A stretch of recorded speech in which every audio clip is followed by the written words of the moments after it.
Yeah, let's go to Silence Speaks, Will and Desire. So, Silence Speaks, Will and Desire. I have to make divisions to explain will and desire. Animal plane, mental plane, spiritual plane. These are the kinds of desires. Desires are good as well as bad. Bad desires are connected with passions, sex, etc., greed, etc. Also can be included only in this type. In desires of the mental plane is hidden the secret of self aggrandizement, self progress, self ability, etc. When these things are carried on the spiritual plane, one is reminded of his duty and is worried about getting out of the snare. The tendency is directed towards God realization. It is the same tendency which was once connected with the animal plane, but as duty is included in it, it would be wrong to call it desire. Will is connected with the mental plane because you begin to act mentally, thinking of the goal in view, and this continues till the end. It goes on getting new life in every region. It acts quickly to the extent it is pure and becomes free from doubts. That is, its potency goes on increasing. Now, its actions are effective in any of the worldly spheres called Mahamaya. Afterwards, it is turned into the pure original form, a jewel indeed. Reaching this level, it becomes very easy for a man to transport anyone from one spiritual plane to the other within no time. And when a man becomes a Brahmanishta, that is, deeply immersed in Brahman, his will becomes unfailing. But brother, this part of will, which is developed to such an extent, helps only in godly works. If a man, you might have read in Anant Cure, finishes the basis of doubt, then the will becomes supremely potent. Western philosophy is based on doubt, whereas it has no place in the Eastern philosophy. To harbor doubt is to give room for a thief in the house. Rather, all these things will be known from practice, abhyas, automatically. The method must be correct and the guide and adapt. One should remove grossness and go on dwelling in subtler conditions.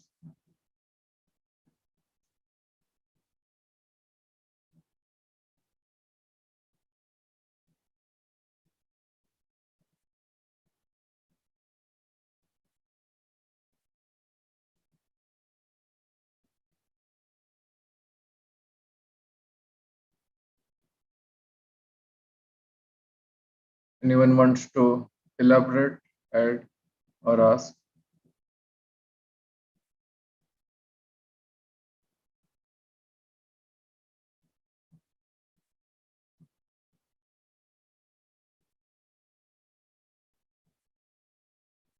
I think one thing that we need to see, right? Where are our desires connected with the animal plane, or it is with respect to duty? And similarly, the mental plane, how much thoughts that we have with respect to self progress, self ability, because this is what feel right. In the corporate environment, almost everyone is thinking about, okay, being more relevant or being getting promoted, or this is my ability, the other person is not capable, we are capable, and so on. So that's the other thing that in we are aware, then we can pray and we can come out of that. The other key thing is the will is connected with the mental plane. So that's the key thing.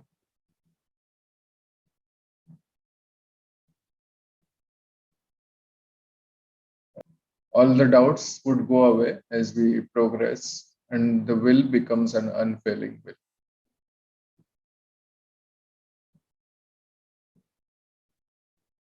I think this should give us a lot more confidence that there is no doubt, there is no confusion. It's a pure will that remains as we keep progressing. Okay. Maybe we want to interpret it in a different way. What Master is trying to say. If that Master is talking about three planes, the uh, basic animal plane and then spiritual plane. Spiritual plane is the final destination, or the plane where we want to live. That we may interpret that way.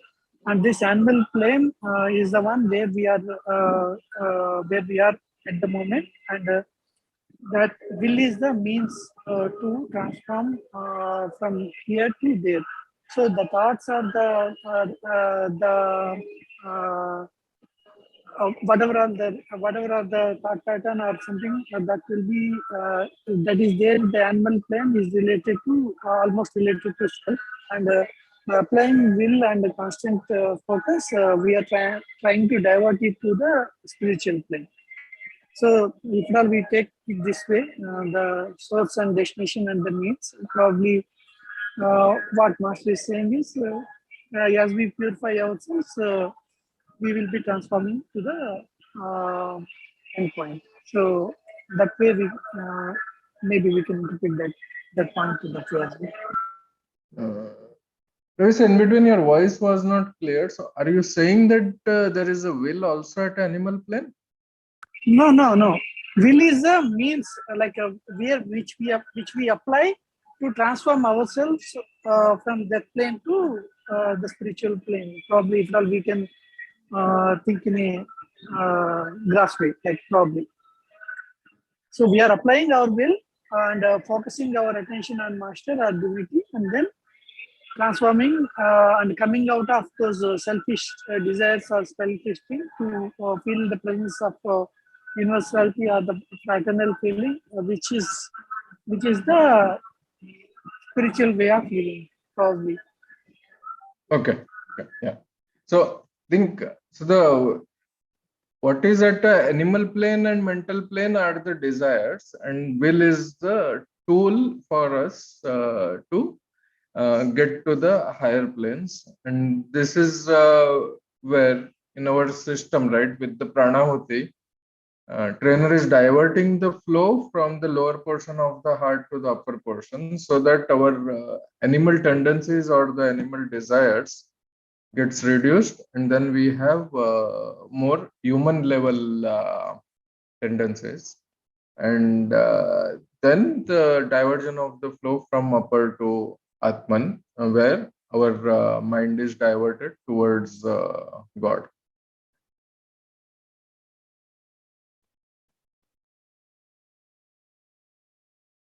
Yeah. Okay. So we'll go ahead. Will, lower and higher centers. So I think now he's talking more in details. Our will has grown terribly weak. In order to make it strong again, we have only to connect it with that which has it in full vigor. That means that our lower centers, which have grown weak, should be connected with the higher centers, which are actively strong. As a result, our lower centers will also become strong and powerful. In other words, we have to deliver the lower centers to the charge of the higher centers, but only after bringing them to fuller consciousness.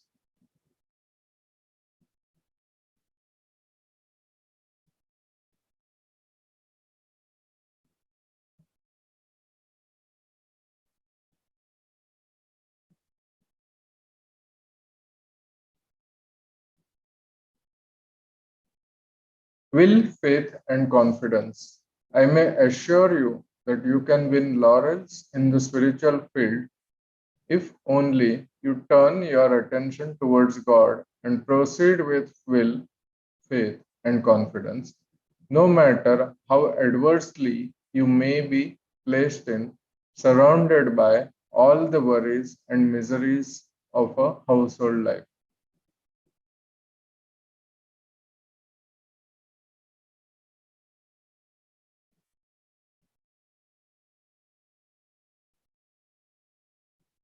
So, just reading this, the example of Saint Mirabai came to mind. And the amount of worries, miseries in her household life, and even her husband poisoning her.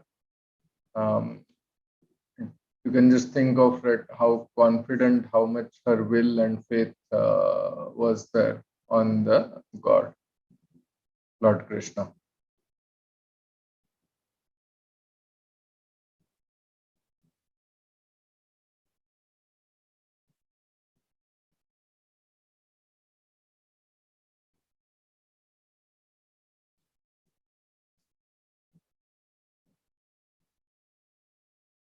So we'll go next. Submission to divine will. In this path, I think the question of changing the outer circumstances does not fit in aptly. It is rather that the Abhyasi has to adapt himself to circumstances in order to practice submission to the divine will.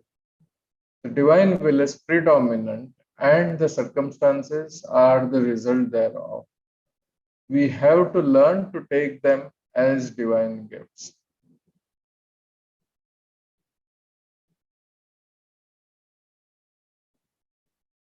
This is this week only I was talking with someone where we were discussing that in general, people keep complaining about the outer circumstances. Right? And we feel that the others are creating miseries for us, or others are creating problems for us. And this is where submission to divine will is something that should grow as we progress on the spiritual path, and which is when we'll not question what is there, and we will uh, and at the same time we will be uh, submitting to the will, taking everything as coming from the master. So be it anything, right? You can any type of miseries in terms of the financial, in terms of the loved ones, or otherwise. Now, see, there is a war going on between Ukraine and Russia. Uh, we don't know what is the, at least I don't know what is the divine will there, right? So, we trying to change the circumstances does not help, but we have to submit to the divine.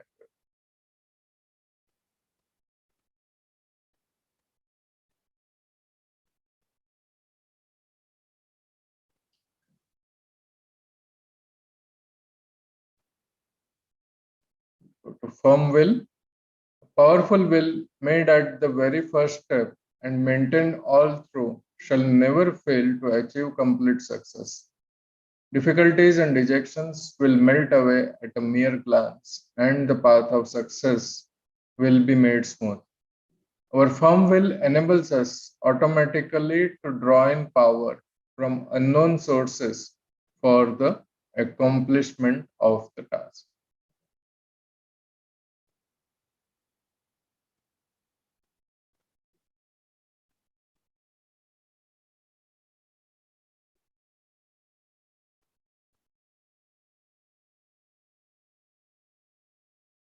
Any comments, or anyone wants to share the experience of this firm will or divine submission to divine will? I would rather encourage people to share their experience. In that way, we all can learn from each other.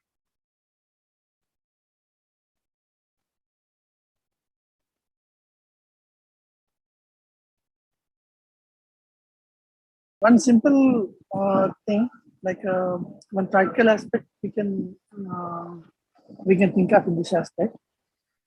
So here it is says that our firm will enables us automatically to draw in power from unknown sources for the accomplishment of task. So if we think that when we do bedtime prayer and when we sleep and when we sleep, go to sleep, we could think that it is the master's presence which is there in us, and if we give the thought. So basically, when we get up in the morning, we get up with the first thought with the master's thought only. So that is my practical experience, and so here, irrespective of anything, when we put our attention on a master, and that itself is weaving that divine current within us, and probably that alone will surface the first thing in the next day. So that subsequently and that continuously happens, and that is the constant. Remember. So, so to put it in a simple terms, so what you so it reaps, that's the kind of a thing. So that farm will is the key here in terms of living in the presence of master,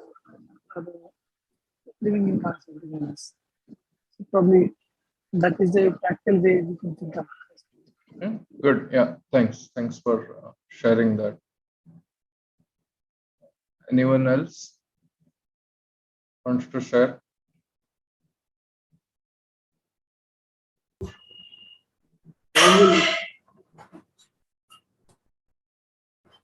At bedtime prayer, we form a firm will to state everything before master and ask him for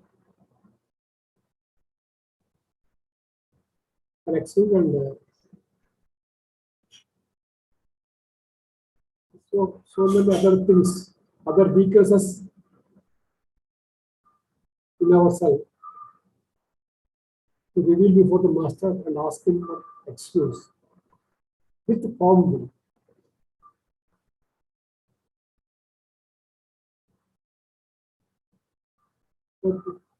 Bedtime prayer, without firm will, bedtime prayer cannot be done. That is my experience.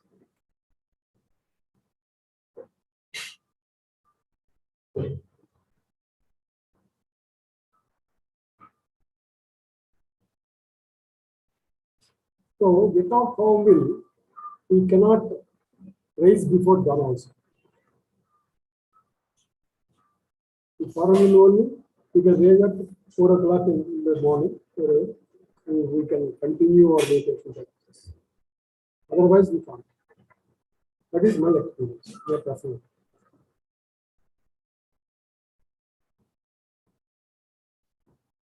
Being a trainer also, we have to use our firm will to take particular changes in the abhyasi to approach us.